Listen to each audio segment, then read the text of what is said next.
परभणीच काय हो, परभणीत त्यांनी एक मुस्लिम त्यांचा एक नगरसेवक निवडून आला, त्याला महापौरपदी बसवलं म्हणून कसला गदारोळ करताय. मुंबईत जर शक्य झालं असतं, त्यांच्या 65 जागा आल्या म्हणून जर ते 100च्या आसपास पोहोचले असते तर त्यांनी मुंबईत 100% मुस्लिम महापौर बसवला असता.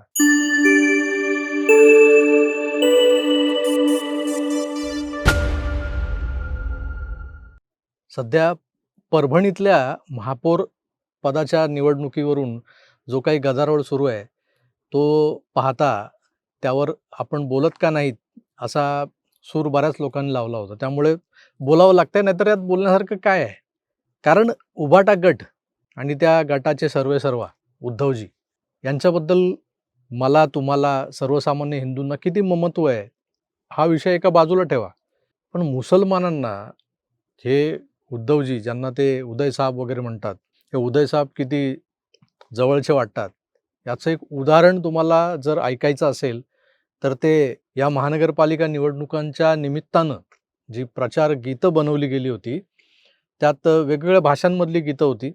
आता हे मराठीचा पुरस्कार करणारे नेते, 2 नेते जे मराठी भाषा, मराठी माणूस आणि महाराष्ट्राचा, मुंबईचा DNA हे सगळं घेऊन पुढे निघाले आणि स्वतःच्या आडनावाचा ठाकरे ब्रँड हा एस्टॅब्लिश करू पाहत होते. खरं तर ठाकरे ब्रँड हा बाळासाहेबांनंतर संपला असं बरेच लोक कंठशोष करून सांगत होते, पण ते कोणाच्या लक्षात येत नव्हतं. ब्रँड होता, तो संपला. आता जो उरलाय तो बँड आहे, ब्रास बँड. जे लग्नात वाजवला जातो तो बँड. आणि लग्नात हा बँड जसा वाजतो ना, म्हणजे लग्न कुणाचं आहे, म्हणजे कोणत्या जाती धर्मातले वधूवर त्या लग्नात आहेत त्याचा सगळा अंदाज घेऊन हे बँडवाले हुशार असतात. ते बँड वाजवतात, ती गाणी वाजवतात त्यांच्या त्यांच्या जाती धर्मानुसार, समाजानुसार, त्यांच्या आवडीची. आता उद्धवजींची जी काही जातकुळी आहे त्या जातकुळीला सूट होणारं गाणं हे प्रचारगीत म्हणून त्यांनी बनवून घेतलं होतं. आणि त्यातले जे काही शब्द आहेत त्या शब्दांचा जो अर्थ आहे तो जर नीट काळजीपूर्वक ऐकला तर तुमच्या लक्षात येईल. परभणीच काय हो, परभणीत त्यांनी एक मुस्लिम त्यांचा एक नगरसेवक निवडून आला, त्याला महापौरपदी बसवलं म्हणून कसला गदारोळ करताय.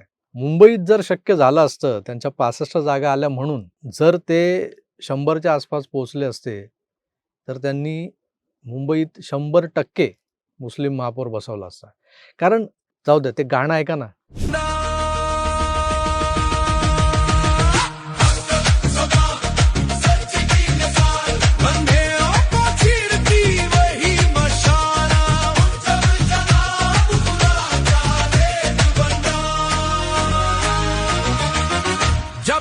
सबने अपने घर बंद किए, आपने हमें गले लगाया, आखिर को छोड़ के आपने मुसलमानों को बना दिया. ऐकलं?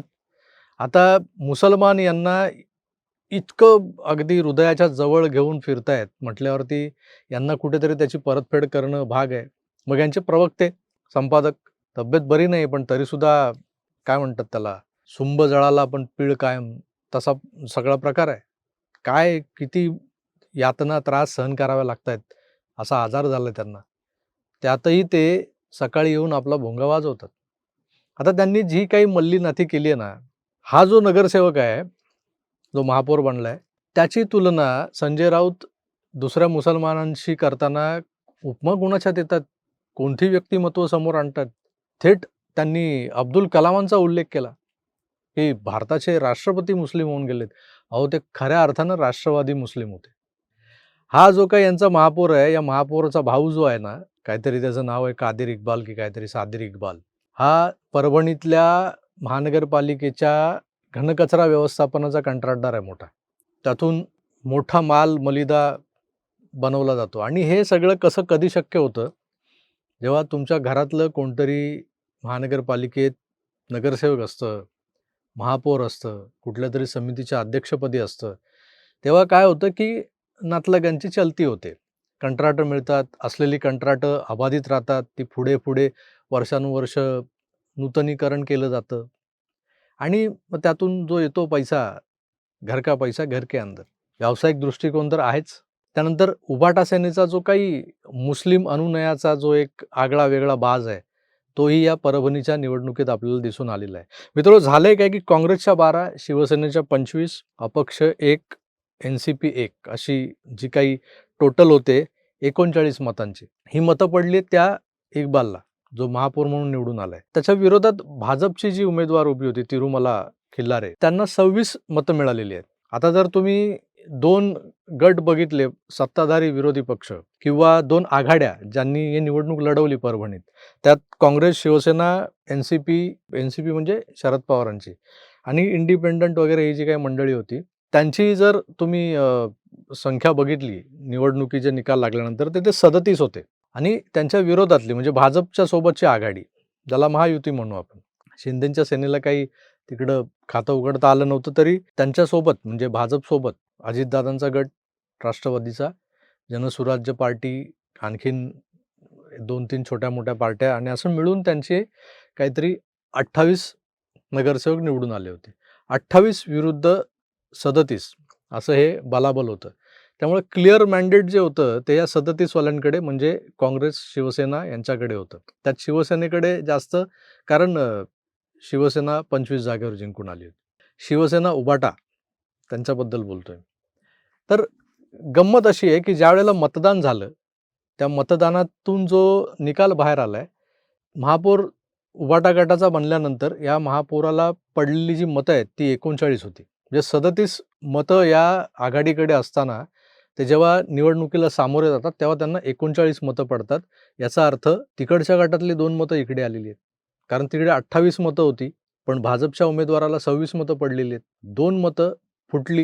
ही 2 मतं भारतीय जनता पक्षाच्या मुस्लिम नगरसेवकांची फुटल्याचा दावा केला जातोय. आता या सगळ्या गोष्टी ज्या आहेत ना, म्हणजे हे आहेतच मुस्लिम दार्जिने, यांचा मुस्लिम अनुनय आपण सगळा आजवर बघत आलेलो आहोत आणि त्याच्या जोरावरच परभणीसारख्या मुस्लिम बहुल एकंदर शहरावर यांचा आता हिरवा होत चाललेला भगवा फडकलाय. त्यात आश्चर्य वाटण्यासारखं काही नाही. पण दुसऱ्या बाजूला 2 मतं फुटतात. ती का फुटतात? तिथेही हे धार्मिक ध्रुवीकरण कारणीभूत ठरलेलं आहे. 2 मुसलमान नगरसेवकांनी या आघाडीतून फुटून या उबाटा गटाच्या महाविकास आघाडीला मतदान केलेलं आहे.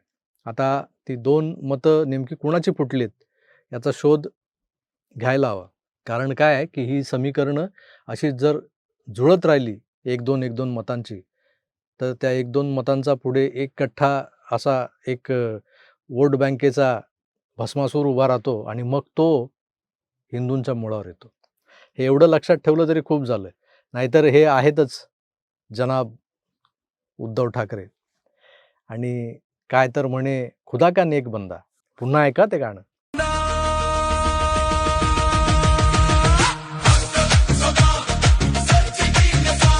अंधेरों को चीरती वही मशाला, जब जनाब खुदा का नेक बंदा।